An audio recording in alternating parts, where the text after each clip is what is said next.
What's going on, everyone? It's time for another Ash on Comics comic book review.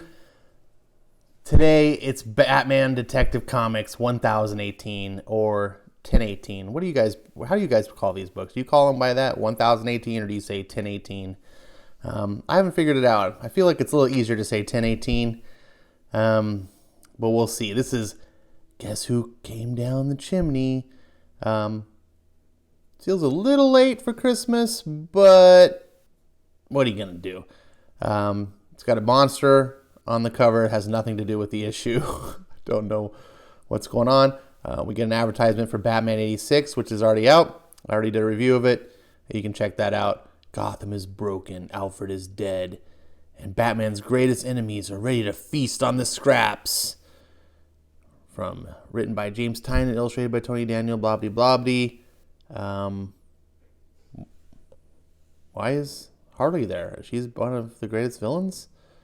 I thought she was in the Justice League now, or didn't that Bendis draw her in the Justice League? Nothing matters. So anyways, we open up to a really cool scene. I really like how Tomasi sets the mood in his books. There's no dialogue here. There's no heavy-handed Bendis, sitcom speak. It's just chalk, and you just see the axe pulling back. And I like this style when artists will use panels to convey emotion, but then they'll break up like a whole picture. You can see here in the third and fourth panel, it's really just one image, but they broke it up into the panels. It's a cool stylistic choice. I don't think it's necessarily right or wrong, but I think it works here. You see a person's eyes wondering what's going on. It's a little suspenseful. And then we see this big Viking character. Township of Gotham, with an E at the end, December 1639. So Gotham predates the United States, as Sean Gordon Murphy has been doing in his excellent Curse of the White Knight book, shedding some lore. I saw the sun, and it seemed to me that I was seeing a glorious goddess. To her I bowed for one last time in this world of time. And we see a big cult behind this character. Someone took an axe to the face. Must not have felt good. This is Dead of Winter Part 1. Have yourself a pagan little Christmas. Then we cut over to Gotham, and Batman is doing what Batman does. He's fighting crime of the mundane sort. Just got some thugs. Honestly, I don't know why there would really be thugs in Gotham City if there was a character like Batman. But I guess it makes for comics. And Batman beats up this guy. It says, you pull knives on innocent people in my city. And it just feels, this whole page here just kind of feels like an old classic Batman book. Maybe from the 70s, or maybe even the 60s. I don't know. I haven't gone that far on Batman, but it just feels like a classic, just basic Batman fighting crime. I really like it. And then he takes off with this guy. The guy's like, yeah, don't drop me. And Batman just responds, shut up, which is the way it should be. And then he slams him down a police car. Cops, of course, are going to arrest him. Batman gets away in this car.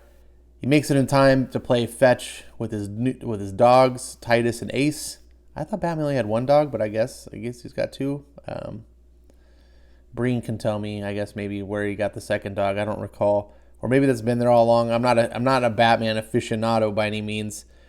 He thinks he sees something. He senses something, like someone's watching him. You can see here. He's looking. This felt like a filler issue. There's no Doug Mahnke, who's the regular artist on this book. And many of the guest artists, as we used to call them, have been doing a pretty fine job. They had, what's that guy's name? Was it like Bradshaw or something like that? He did the Arkham Knight arc. If you remember that. I really like that guy's art, and I thought maybe if they could alternate artists. This guy doesn't seem up to spec to be getting Detective Comics. He's okay. He's an up and coming artist. He's still learning his craft. He doesn't do anything technically wrong. He's got some strong skills. He definitely has sequential storytelling down. But this is just a AAA title, and I feel like it deserves an artist of more substance, more style, something that just gets you more excited. You're paying $3.99 for a Batman book. You as an artist need to earn your place, I think, to get some of these high-profile gigs. So Batman arrives on a scene, and there's a Christmas tree with some murdered people, and but he goes kind of over the scene. He's talking about, the bodies of the tree are ritualistic, some kind of torture, horrific, even beyond anything I've seen from Deacon Blackfire or Barbados. So that's pretty tough. Now, you're going to notice one thing about this book is it's not very wordy. Look at these panels. I'll go back. It's a lot of, here's some thick dialogue. It's probably about as heavy as it gets. But it's a lot of use of just imagery and telling the story through pictures. Then that takes a good writer to do. And thankfully, Tomasi is one of the best mainstream writers in the business. Look at this. A lot of just imagery, a few little narration blocks, barely any words. You're going to blast through this book if you read it. So I urge you, if you do read it slow. Take each panel in, right? Just pause at least for like 2 seconds per panel. I know it's going to be very easy when you read comics. I do this all the time. I have to will myself not to do it, where your eyes just dart back through the panels. You just blast through it because you can digest that information. But you're not trying to read here for information. You're trying to read for pleasure. So take that time. Let the story unfold at the proper pacing, at the right beats, right? You wouldn't listen to a song on fast forward. Don't read a comic book on fast forward either, right? Let it play out the way that it should be. You'll get more enjoyment out of it. And you're paying $4 an issue. You should be getting as much enjoyment as you should. This book is really kind of about Batman kind of being worn out.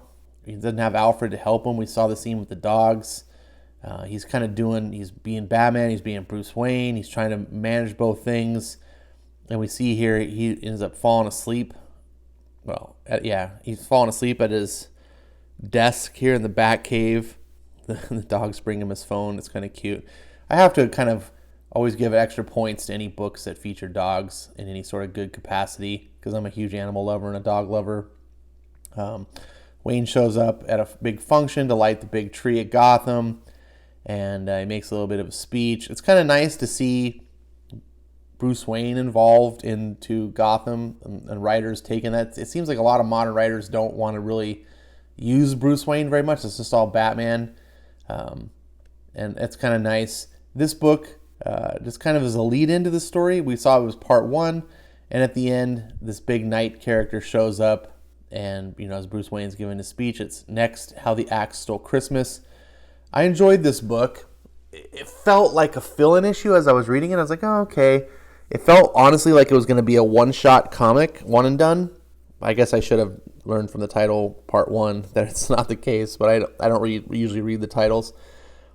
And I was like, this is kind of cool fill-in, but it's a multi-part, so I don't know if it's going to be a 2-part or a 3-part. Tomasi seems to do that with his fill-in books. He did that previously with when he fought, was it Deadshot on a Pacific island? He had a plane crash, and it was like a 3-issue arc. So I kind of like that he does these little short fill-ins and then goes back to a major arc. I suspect that'll be the case here. This isn't the book that's going to win you over to Detective Comics, but if you are kind of on the fence for Detective Comics, or if you are reading Detective Comics, I think this is a book that's going to keep you. It's not going to steer you away. It's a filler. It's not the best, not the worst. I'm going to give it a 3 stars, which for me is a good rating. 4,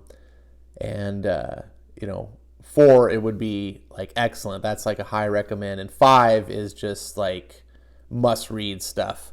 So take 3 is always with a positive for me. This would maybe get a higher one if the art was better. But art has to be considered too. It's not just about story. It's about the total package. I like it. Detective Comics just does not fail The worst it's ever gets is a 3, and that's great for an ongoing comic. Tomasi likes to write. He does write some good arcs. That last one that he did with the Mr. Freeze was really good. The one before that with Arkham Knight was really good. The one before that, which was the setup to the big 1000, that was probably my favorite. And then the in between filler issues with Deadshot, and then the one shot with Joker. It just feels like a good Batman comic. If you like Batman and you just want to get good books every month, this is a book that I recommend. This is the start of a small arc. So if you haven't started collecting, you could easily just start here. I recommend going back at least to 1000, or just to the beginning of Tomasi's run, which I think was 994. One of the two, because a good place to start your run. And if you're already collecting Batman, you don't need me to recommend anything. Hopefully you got something out of this. Love good comics. Share good comics. Share the enthusiasm.